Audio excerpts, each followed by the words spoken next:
जय शिवराय. नमस्कार शेतकरी मित्र हो, सोयाबीन कापूस अनुदान वाटप तारीख जाहीर करण्यात आलेली आहे. याबद्दल सविस्तर माहिती कृषी मंत्री धनंजय मुंडे यांनी दिलेली आहे. तर व्हिडिओ न स्किप करता शेवटपर्यंत पहा, जेणेकरून तुम्हाला माहिती व्यवस्थित प्रकारे कळून जाईल. सन 2023 खरीप हंगामातील कापूस व सोयाबीन उत्पादक शेतकऱ्यांना झालेल्या आर्थिक नुकसानीपोटी राज्य शासनाने जाहीर केलेल्या हेक्टरी 5,000 रुपये मदतीचे वितरण करण्यासंदर्भातील तांत्रिक अडचणी महाआयटी व महसूल विभागाच्या सहाय्याने तात्काळ सोडवण्यात येऊन येत्या 10 सप्टेंबरपासून पात्र लाभार्थी शेतकऱ्यांच्या खात्यात हे अनुदान थेट वर्ग करण्याचे निर्देश आज झालेल्या बैठकीत देण्यात आलेले आहेत.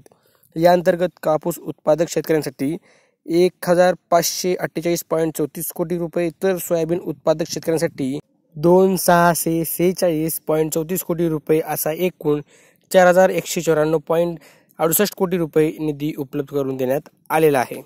कृषी मंत्री धनंजय मुंडे यांनी दिलेली माहिती देखील आपण याच व्हिडिओमध्ये जाणून घेऊयात. ही राहिलेली संख्या सुद्धा आपण तात्काळ या ठिकाणी पूर्ण करावी, जेणेकरून हे 5,000 रुपये प्रति हेक्टरी कापूस आणि सोयाबीनला भावांतरचे पैसे हे तात्काळ या ठिकाणी शेतकऱ्याच्या खात्यावर जमा होतील. 26 सप्टेंबर 2024 रोजी